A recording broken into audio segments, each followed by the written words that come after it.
Bismillahirrahmanirrahim. Assalamualaikum warahmatullahi wabarakatuh. Perkenalkan, nama saya Muhammad Haidar Hafiz, selaku pembicara pertama pada gelaran debat ekonomi syariah Islamic Economics Day di tahun 2022 ini. Pada gelaran debat kali ini kita akan membahas pada mosi, yaitu apakah sertifikasi halal akan berperan masif dalam percepatan ekonomi syariah di Indonesia. Namun sebelum saya mengutarakan pendapat saya dan jawaban saya akan memberikan pengertian awal terhadap sertifikasi halal dan juga ekonomi syariah itu sendiri. Apa itu sertifikasi halal? Sertifikasi halal adalah suatu bentuk pengakuan yang dikeluarkan untuk suatu produk oleh Badan Penyelenggara Jaminan Produk Halal atau BPJPH, yang mana ini berdasarkan fatwa dari Majelis Ulama Indonesia. Nah, yang kedua adalah ekonomi syariah. Apa itu ekonomi syariah? Ekonomi syariah adalah suatu ilmu pengetahuan yang mana ini mempelajari ekonomi yang mana berdasarkan pada prinsip pada Al-Quran maupun As-Sunnah. Nah, masalahnya ekonomi syariah ini memiliki berbagai permasalahan tersendiri. Nah, permasalahan pertama, menurut Deputi Gubernur Bank Indonesia, yang pertama adalah permasalahan di bidang sektor inovasi di ekonomi syariah itu sendiri. Yang kedua adalah SDM ekonomi syariah yang masih rendah di medio di tahun 2022 ini. Hal itu terjadi dikarenakan ekonomi syariah ini baru muncul di sekitar tahun 90-an di Indonesia.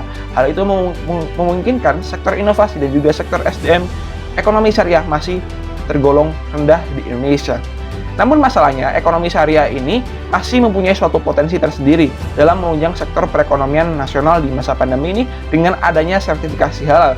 Hal itu didasarkan dengan adanya potensi dari sertifikasi halal itu sendiri. Potensi yang pertama, Indonesia adalah negara dengan tingkat populasi jumlah muslim terbesar di dunia. Hal itu tercatat dengan adanya 87,2% masyarakat Indonesia adalah muslim, atau sekitar 227 juta jiwa masyarakat Indonesia adalah muslim. Dan ternyata di tahun 2021 kemarin BPJPH telah memberikan sertifikat halal kepada sekitar 16.297 masyarakatnya. Dan tak lupa potensi sertifikasi halal ini sangatlah besar. Yang pertama, sekitar 218,8 miliar dolar Amerika adalah total konsumsi masyarakat terhadap barang halal. Yang kedua, tercatat 330,5 miliar dolar Amerika adalah proyeksi total konsumsi masyarakat terhadap barang halal di tahun 2035. Dan tak lupa terdapat peningkatan jumlah ekspor barang halal dari 29,7 miliar dolar Amerika ke 35,4 miliar dolar Amerika pada medio tahun 2017. Dan tak lupa ternyata ekonomi syariah ini juga membantu sekitar PDB per tahun Indonesia dengan angka sekitar 3,8 miliar dolar Amerika. Potensi yang saya sebutkan ini bisa dikerjakan, bisa terlaksana ketika terdapat sertifikasi halal yang masif yang terjadi di masyarakat. Maka dari itu, sejatinya peran sertifikasi halal dalam menunjang sektor ekonomi syariah ini sangatlah besar.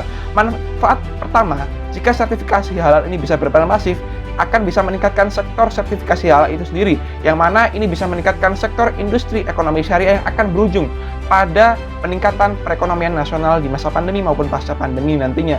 Yang kedua, peningkatan sertifikasi halal ini akan juga bisa menunjang sektor inovasi dan SDM ekonomi syariah. Sebagaimana kita ketahui, sektor inovasi dan SDM ekonomi syariah adalah salah satu permasalahan terpelik ekonomi syariah itu sendiri. Dengan peningkatan sektor sertifikasi halal dapat menunjang sektor inovasi maupun SDM ekonomi syariah, hingga nantinya sektor ekonomi syariah akan lebih maju di masa yang akan datang. Selain itu, adanya masifnya sertifikasi halal akan lebih memudahkan masyarakat untuk lebih percaya terhadap barang tersebut. Dengan lebih percayanya masyarakat terhadap barang tersebut, maka nantinya barang tersebut akan lebih dikenal oleh masyarakat. Alhasil, produk yang berbasis ekonomi syariah tersebut akan lebih laku di masyarakat. Alhasil juga nantinya ekonomi syariah akan lebih dikenal dan lebih maju di masyarakat itu sendiri. Kesimpulannya, saya sebagai pembicara pertama dari Survival Team Universitas of Brawijaya, saya menyimpulkan bahwasannya sertifikasi halal akan berperan masif dalam percepatan ekonomi syariah di Indonesia. Sekian dari saya, wabillahi taufik wal hidayah, waridho wal inayah. Wassalamualaikum warahmatullahi wabarakatuh.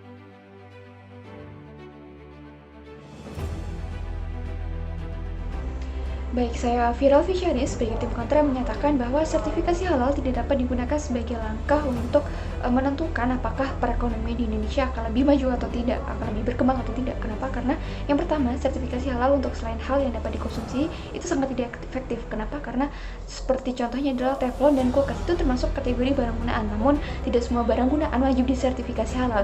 Jika murni dari besi atau logam, teflon itu tidak perlu untuk disertifikasi halal. Begitu juga dengan piring. Jika seluruh bahannya itu dari keramik, maka tidak perlu untuk disertifikasi halal, kecuali dalam bahan pembuatan piring itu ada campuran dari tulang hewan, dan campuran tersebut harus disertifikasi halal.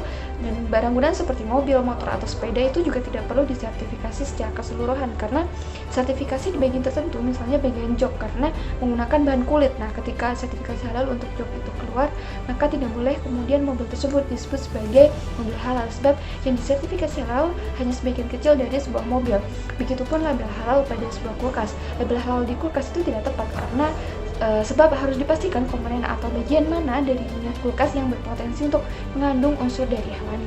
Kemudian alasan yang kedua adalah mewajibkan sertifikasi halal terutama pada benda yang tidak dikonsumsi itu akan memperlambat perkembangan perekonomian. Kenapa? Karena proses sertifikasi yang sangat lama akan membuat proses produksi dan distribusi produk tersebut itu akan lebih lama, sehingga transaksi ekonomi yang seharusnya dilakukan lebih masif dan cepat, maka hal ini akan semakin lama karena sertifikasi hal tersebut. Nah, ditambah lagi dengan sertifikasi yang hanya berlaku selama 4 tahun sekali. Nah, hal ini membuat produsen akan semakin membutuhkan banyak waktu lagi untuk memverifikasi produknya. Dan kita tahu bahwa untuk proses sertifikasi halal jaraknya atau waktu yang dibutuhkan itu sekitar 2 bulan lebih, sesuai berita yang dapat kita searching pada laman resmi. Nah, kemudian alasan ketiga adalah dua ketentuan tarif sertifikasi halal, yaitu reguler dan self-declare, yang akan merugikan beberapa pihak.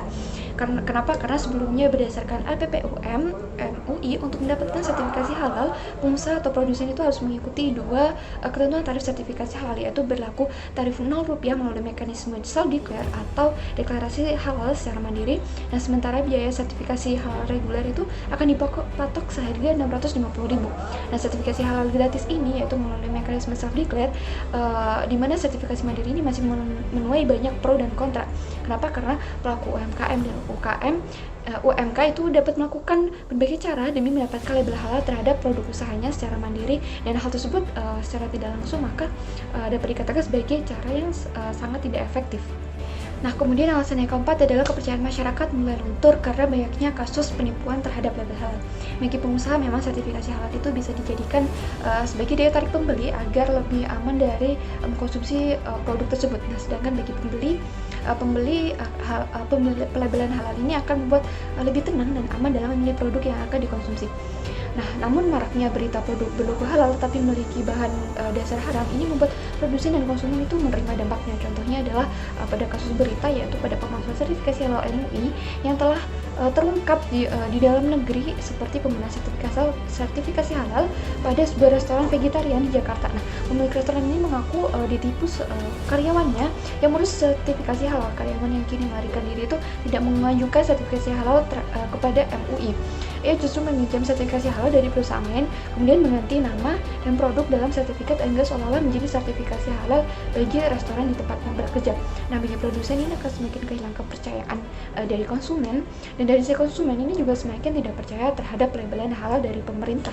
Nah, kemudian alasan yang kelima adalah sertifikasi halal itu disalahgunakan untuk kepentingan pribadi, karena kekhawatiran dari area sertifikasi halal itu dalam memanfaatkan situasi yang mungkin dimainkan oleh segelintir pejabat atau lahan korupsi ketika pemerintah mengejut bibit-bibit UKM di Indonesia. Nah, di satu sisi juga memaksa para UMKM dan UKM itu untuk ikut menerbitkan sertifikasi halal agar bisa diterima mudah di masyarakat. Sertifikasi halal yang beralih fungsi bukan sebagai proses untuk mensertifikasi produk-produknya, melainkan beralih fungsi sebagai untuk menambah pendapatan suatu negara.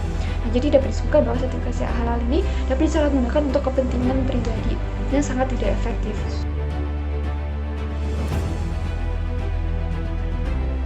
Assalamualaikum warahmatullahi wabarakatuh. Baik, di sini saya akan menyimpulkan tentang debat kali ini, yaitu dengan mosi Dewan ini percaya bahwa sertifikasi halal berperan masif dalam percepatan ekonomi syariah di Indonesia. Baik, telah kita ketahui bersama bahwasanya Indonesia merupakan negara muslim dengan tingkat populasi mencapai 87,2% atau sekitar 227 juta jiwa. Angka tersebut menunjukkan potensi yang besar untuk perkembangan industri halal terkhususnya di Indonesia. Data mencatat bahwasanya total konsumsi masyarakat terhadap barang halal mencapai 218,8 miliar dolar Amerika. Dan tercatat pula bahwasanya proyeksi total konsumsi masyarakat terhadap barang halal di tahun 2025 akan mencapai 330,5 miliar dolar Amerika Serikat. Dan tak hanya itu, ekonomi syariah juga membantu PDB per tahun Indonesia dengan kontribusi sebesar 3,8 miliar dolar Amerika Serikat. Nah, dengan data-data tersebut menunjukkan bahwa sertifikasi halal ini telah meningkatkan preferensi pilihan masyarakat terhadap industri halal di Indonesia. Artinya dengan adanya sertifikasi halal nantinya akan bisa meningkatkan sektor ekonomi syariah di Indonesia. Dan tak hanya itu, tim Pro juga menyebutkan bahwasanya manfaat sertifikasi halal nantinya akan berperan masif dengan adanya peningkatan sertifikasi halal. Selain dapat meningkatkan sektor industri halal, juga dapat memajukan tingkat inovasi dan SDM produk ekonomi syariah di masa yang akan datang. Dengan hal tersebut, maka peningkatan sektor ekonomi syariah akan lebih mudah terlaksana dan maju di masa yang akan datang. Kendati demikian, ternyata sertifikasi halal ini pada pelaksanaannya banyak sekali terdapat ketidakefektifan yang akhirnya menghambat percepatan perekonomian Indonesia. Di antaranya yaitu, pertama, sertifikasi halal untuk selain hal yang dapat dikonsumsi sangat tidak efektif. Contohnya seperti telepon dan kulkas, mereka tidak perlu lagi mendapatkan sertifikasi halal. Kemudian yang kedua, mewajibkan sertifikasi halal terutama terhadap benda yang tidak dikonsumsi akan memperlambat perkembangan perekonomian karena tidak semua harus disertifikasi halal dan ini akan membutuhkan waktu yang lama. Kemudian yang ketiga, adanya ketentuan tarif sertifikasi halal yang merugikan beberapa pihak, terutama sertifikasi halal gratis, yaitu yang melalui mekanisme self-declare, di mana pelaku UMKM atau UMK ini akan melakukan berbagai cara demi mendapatkan label halal terhadap produk usahanya secara mandiri, dan hal tersebut dirasa sangat tidak efisien. Kemudian yang keempat, kepercayaan masyarakat mulai luntur karena banyaknya kasus penipuan label halal. Banyaknya kasus ini mengakibatkan lunturnya kepercayaan masyarakat terhadap kredibilitas akan sertifikasi halal ini. Oleh karena itu, preferensi masyarakat terhadap barang halal juga menurun. Kemudian, sertifikasi halal ini juga menimbulkan kekhawatiran diantaranya akan adanya oknum-oknum yang memanfaatkan situasi untuk lahan korupsi dengan cara memaksa menerbitkan sertifikasi halal. Dan selain itu, legalitas kehalalan produk secara tidak langsung juga akan mendiskreditkan perusahaan non-muslim. Akibatnya, sertifikasi halal bukan lagi kebutuhan untuk menarik konsumen, akan tetapi lebih pada formalitas agar aman dari persepsi publik belaka. Nah, oleh karena itu, dari tim kontra menyarankan bahwasannya agar seharusnya sertifikasi halal ini diubah menjadi sertifikasi barang yang haram saja.